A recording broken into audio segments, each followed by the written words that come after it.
অসহায় প্রতিবন্ধী pregnant. JC একজন বাক প্রতিবন্ধী। সে স্বাভাবিকভাবে কথা বলতে পারে না, কিন্তু বাসার কাজ করতে পারে হালকা জেসি। জেসি একদিন ফ্লোরে বসে মুছছে। তার বুকের আপত্তিকর জায়গা দেখা যাচ্ছে। জেসি এক মনে কাজ করছে। বাহির থেকে জেসির খালাতো ভাই বাহার এসে দেখে জেসি কাজ করছে এবং জেসির আপত্তিকর জায়গা দেখা যাচ্ছে।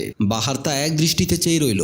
জেসি তা বুঝতে পারেনি। জেসি আপন মনে কাজ করতে রইল। বাহার জেসির কাছে গিয়ে বলে, বাহার বলল, জেসি তোকে না বলেছি বাসার কোনো কাজ করবি না, তবুও কেন কাজ করিস? জেসি বলল, জেসি তার নিজের ভাষায় বাহারকে বুঝায় তার কাজ করতে ভালোই লাগে, তাই কাজ করে। বাহার বলল, না তোকে বাসার কাজ করতে হবে না। বাহার জেসিকে তুলতে গিয়ে জেসি বাহারের বুকে পড়ে যায়। বাহার জেসিকে জাপটে ধরে। বাহারের শরীর শিওরে উঠে। জেসিকে বুকে নিয়ে বাহার ভেতরে চলে যায়। পরের দিন সকালবেলা মা জেসমিন, বউ রেশমি, বাহার সোফায় বসে আলাপ করছে। এমন সময় জেসি ট্রেতে করে চা নিয়ে এসে নিচে বসে সবাইকে চা দিতে জেসির বুকের আপত্তিকর জায়গা দেখা যাচ্ছে এবং বাহার মাকে আর বউকে বলে। বাহার বলল, তোমরা ওকে দিয়ে কেন কাজ করাও? জেসি কি কাজ করার অবস্থায় আছে? জেসমিন বলল, কাজ করলে শরীর ও মন ভালো থাকবে। রেশমি বলল, তাছাড়া আমরা তাকে কাজ করতে বাধ্য করছি না। বাহার বলল, না তোমরা জেসিকে দিয়ে কোনো কাজ করাবে না। রেশমি বলল, তাহলে কাজের লোক এনে দাও। জেসমিন বলল, বৌমা ঠিক বলেছে, কাজের লোক এনে দে। বাহার বলল, তাই বলে একজন প্রতিবন্ধীকে দিয়ে কাজ করাবে তোমরা? এটা ঠিক না। জেসি বোঝাতে চায় তার কোনো সমস্যা হচ্ছে না।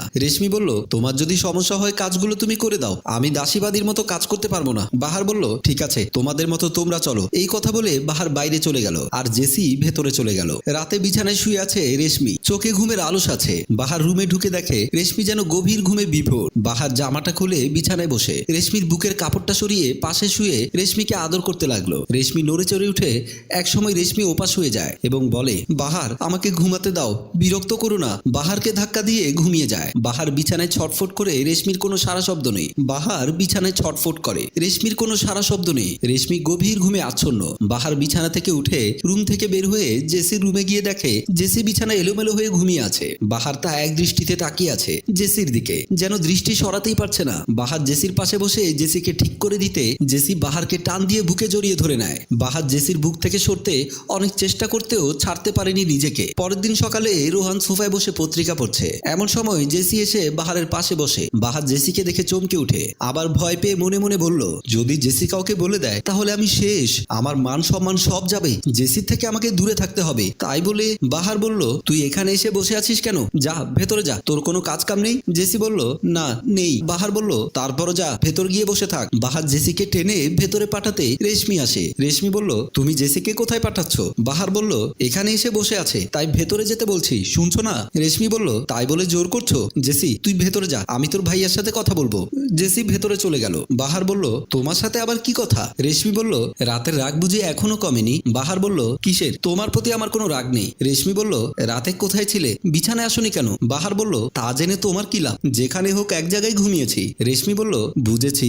বাহার বলল, কি বুঝেছো? সোফায় ঘুমিয়েছি। রেশমি বলল, আমিও তো তাই ভেবেছি। আচ্ছা চলো তোমাকে রেডি করে দেই, অফিসে যাবে না? বাহার বলল, তুমি যাও আমি আসছি। রেশমি চলে যায়। বাহার দীর্ঘশ্বাস ফেলে সোফায় হেলান দেয়। রাতে বিছানায় বাহার ও রেশমি ঘুমিয়ে আছে। তারা দুজন গভীর ঘুম। এর মধ্যে বাহারের ঘুম ভেঙে যায়। ঘড়ির দিকে তাকায়, রাত 2টো। বাহার আস্তে করে বিছানা থেকে উঠে মায়ের রুমে দেখে মা জেসমিন ঘুমিয়ে আছে। তারপর জেসির রুমে গিয়ে দেখে জেসি এলোমেলো ভাবে ঘুমিয়ে আছে। বাহার গিয়ে জেসির পাশে বসে। জেসি নড়ে চড়ে উঠে বাহার কাছে এসে জেসিকে সরিয়ে দিতে জেসি বাহারকে জড়িয়ে ধরে। বাহার আর বাধা দেয় না। বেশ কিছুদিন জেসমিন, রেশমি ও বাহার তারা তিনজন বসে নাস্তা করছে।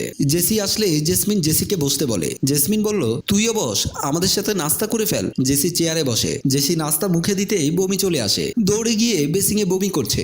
সবাই আসে। জেসমিন বলল, কি ব্যাপার জেসি, বমি করছো কেন? রেশমি বলল, বমি আসলে বমি করবে না? জেসমিন, লক্ষণ তো ভালো নয়। রেশমি বলল, কি বলছেন মা? জেসি কি তাহলে? জেসমিন বলল, ঠিক তাই। জেসমিন জেসিকে বলল, তুই কার সাথে এসব করেছিস বল। জেসি কোনো কথা বলে না, শুধু বাহারের দিকে তাকিয়ে আছে। রেশমি বলল, জেসি তুই কি কোনো ছেলের বুকে ঘুমিয়েছিস? জেসি তাও কোনো কথা বলে না, শুধু বাহারের দিকেই চেয়ে আছে। বাহার মনে মনে বলল, আল্লাহ আমাকে তুমি এই বিপদ থেকে বাঁচাও। জেসি কোনো কথা না বলে বাহারের কাছে গিয়ে বাহারকে মারতে থাকে। এদের আর বুঝতে বাকি রইল না এই কাজ বাহার করেছে। জেসমিন বলল, বাহার লজ্জা করলো না তোর জেসির সাথে এ কাজ করতে? রেশমি বলল, হ্যাঁ আমি ভাবতেও পারছি না তুমি কি না।